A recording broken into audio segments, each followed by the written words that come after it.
लागी रहतिया हो कि नलिनी का बाप के गलियों में चले ई सोलेटर और चाप के। अरे तो रंगदार न हो सब रंगदारी घर जाए। लागी रहतिया हो कि नलिनी का बाप के गलियों में चले ई सोलेटर और चाप के।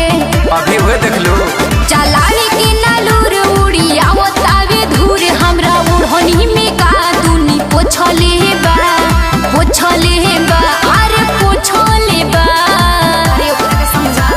अरे बाबू सुन रोकले बा नाही टोकले बा पसान जी के लइका टोकले बा टोकले बा नाही टोकले बा पसान जी के लइका ठोकले बा।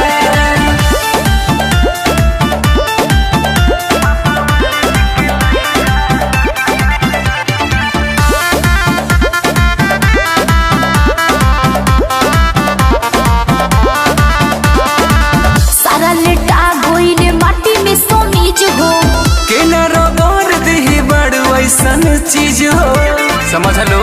सब बुझत चाही तो हम ओकर हड्डी तुरावा दे। कहता फोन करके अभियो बोला दे का बुझले ओकर ले तोरा पटीसन संगे कइले बाड़ा टीसन तोहार यार साला भीतर से बोतले बा अरे बोतले बा। अरे अपन मुंह नहीं खन देखत बड़ा खतरनाक रोकले बा नाही टोकले बा पसान जी के लइका ठोकले बा रोकले बा नाही टोकले बा पसान जी के लइका ठोकले बा।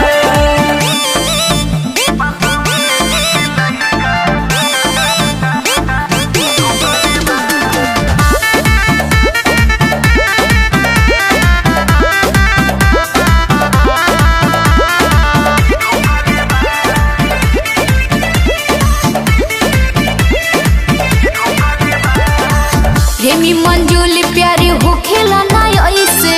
तू ही बताओ फिर कोई जाला कैसे बोला।